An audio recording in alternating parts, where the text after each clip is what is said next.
medication room right now. I've pulled up my MAR sheet and my physician order. So now I'm gonna compare the two. I have Thelma Humphrey's date of birth is September 13, 1937. She has no known allergies, so this is correct. And now I can look at what medication I need to administer next. So I've administered everything else except for the ceftriaxone, which is for her UTIs. She has to receive this every 12 hours for 5 days. And this medication comes in a powdered form, but I can that with 2.1 milliliters of saline water. And now I can compare it with over here. I have my ceftriaxone, which is 5 grams. I have to administer this intramuscular, so the muscle I'm going to use is the ventrogluteal muscle every 12 hours for 5 days. So this is all correct, and now I can pull out my medication and everything else I'll need. So I have my label, my stuff, and my needle, and now I have my medication. So in an ideal world, this would be powder, but I only had one powdered vial, and I used it in class, so I'm just going to pretend that this is powder. So here I would have my medication, which is a ceftriaxone, and my sterile water. And I'm going to check for any impurities in the powder that I can see. I also have to check the expiration date and make sure that everything in here is correct, which it is. Now the saline water, make sure that there's no impurities in it or stuff that I should be concerned about before administering this, and there isn't. So like I said, I have to reconstitute with 2.1 milliliters of saline water, so from here to here using this needle. But before we do that, I'm gonna prop the lids open for both of them. This one had one, and dispose of that as trash, and then disinfect both of these vials with 2 different alcohol swabs. So this is trash. And I'd clean the rubber part of it, which is where the needle goes into, and the metal part of it as well, all around for a couple of seconds, and then waiting for that to dry. And now I can do the same with the powdered one and disinfect the rubber and the metal part of it too. And there was powder all over it, so good thing I disinfected it. Okay, and that's done. So now that this is ready, I can set this aside and get my needle and my stuff, the rest of the stuff ready. So I'm gonna put some gloves on just in case. I disinfected when I was coming into the medication room, so I don't need to put hands and toes on right now.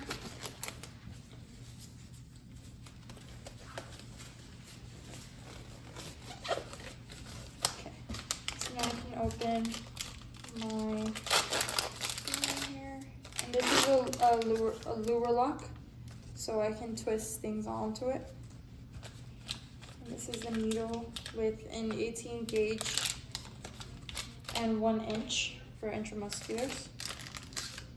Okay, so now I can lock this into place, and I can do the rest of this. I'm not going to throw this away yet because I'm going to need this in a bit, but now I can open this, set this, sorry, let me do that again.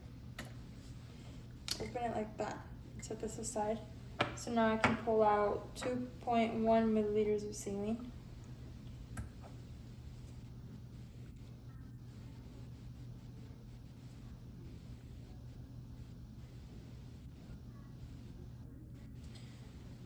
Let me do that one more time, because I didn't pull air into first.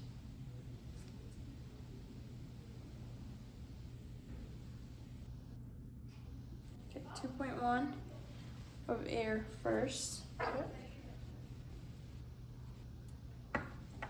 and then inject the air in.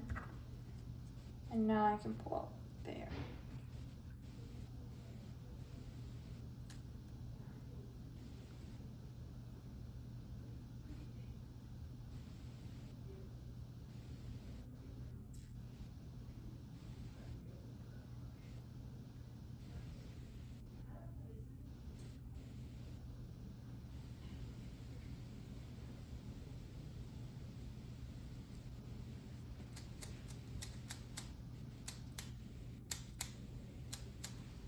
All the bubbles are gone.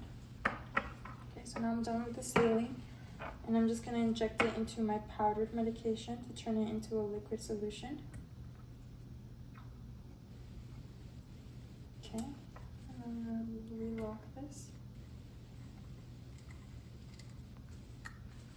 and set this aside on my sterile paper. Now I'm just gonna roll this, no shaking, just rolling it. And then flip it upside down so we can roll that too. Anything else that's missing, making sure that all the powder is gone and now it's just the solution. And I already did my math. So in my math, I need to give 50 milligrams, and then I have the 350 milligrams multiplied by 1 milliliter, which is what I use to reconstitute. I have 1.4 that I have to retract into my needle and inject into my patient. So now I'm just gonna use the same needle one more time and inject it into the vial, and then pull out 1.4.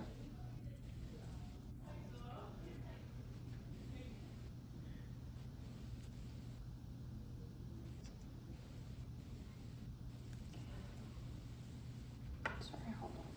To pull out 1.4 first.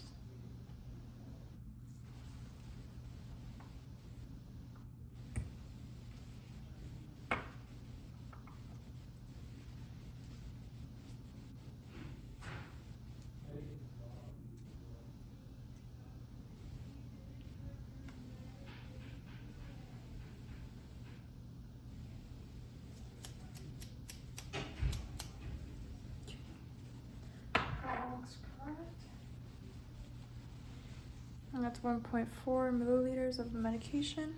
And I'm just gonna recap. Okay, and set this aside. Now, since we did do the medication reconstitution and everything, preparing the medication outside of my patient's room, I have to create a label for it. So here I have the label, and then just one last time, I have to check my medication dosage the second time. So here I have Thelma Humphreys, which is correct on both papers. Her date of birth is September 13, 1937. I needed 1.4 milliliters of this medication, and I have 1.4 milliliters of the medication in my needle, my injection. I have to administer this intramuscular, and the site I chose was intraventrogluteal. And the medication is ceftriaxone, which is correct on all of these, and it is 7:45 in the morning.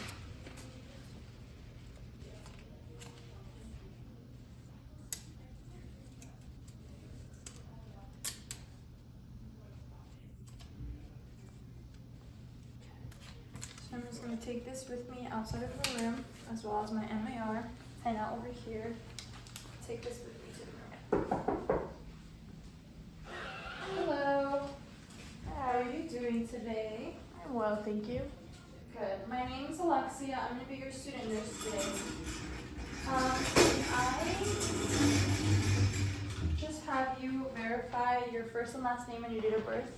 Thelma Humphreys, 9/13/1937. Perfect. Do you have any allergies, Thelma? I do not. Any reactions in the past to medications that concern you? No. Okay. So today I'm here to administer the medication that your physician ordered for ceftriaxone. Do you know what this medication is for? No.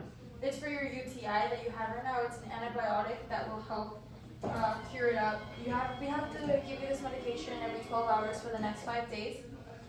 It's an antibiotic, like I said, that will just help your UTI clear up. Some side effects that you may experience, common side effects, would just be like nausea, maybe some vomiting. When I inject the medication, it might burn a little bit. You might see some redness and maybe some bruising as well at the injection site, but nothing to be concerned about. Just before I inject it though, since we're injecting it in your ventrogluteal site, I just want to make sure I have the location of it down first. So is it okay if we administer this medication? Yes. And also just, you said you have no allergies, right? Correct. Okay. So I'm just gonna flip you that way so I can find your ventrogluteal muscle. So I'd be using this hand because my finger needs to point towards the groin. So the palm of my hand would be on the greater trochanter, and my thumb pointing to the groin, my index would be right on the iliac crest, and my middle finger would be on the anterior iliac crest spine. And so I would, just using this as a reference, I would inject medication right about here. But since it's a little bit hard doing it on the mannequin, we're just gonna do it on the skin, pretending like I did it right here.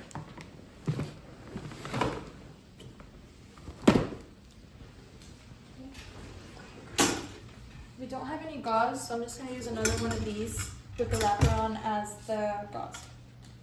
So I would, after figuring out where the location of it was, I would palpate for any hardness, tenderness, maybe redness already in the area that I should be concerned about.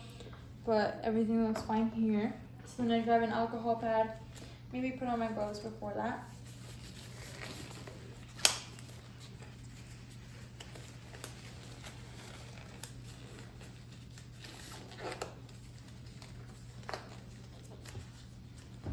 So then I grab an alcohol swab and then disinfect the area, starting with the middle and then spreading out. Making sure that I get all of the area and also allowing it to dry for a little bit. So this is trash now. Now I would just check my medication before administering it one more time on my chart, on my MAR.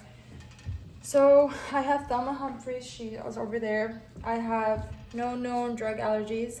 She said she's never had any reactions to medications before that she was concerned about. Her date of birth is September 13, 1937. I am administering 1.4 milliliters of the ceftriaxone. It is currently 7:45 in the morning right now. Her dose is for 8 a.m., so we're 15 minutes on time. A little bit earlier, but it's right on time. So that gave it enough time to dry up. So now I'm just gonna grab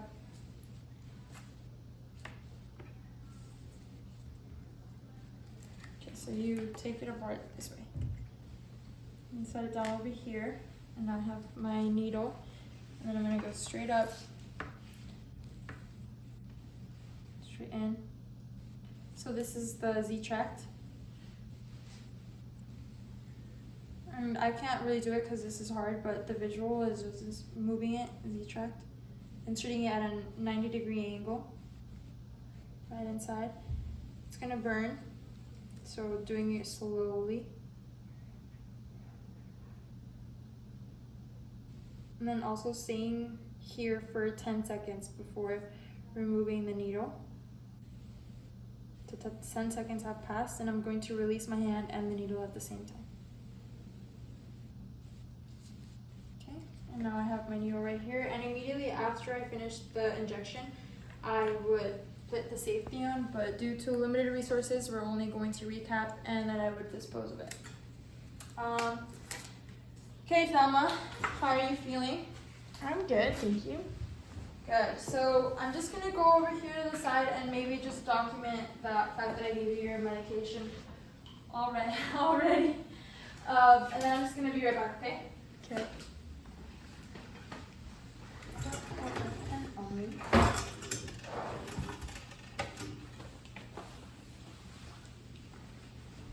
Okay, so if I did have my pen,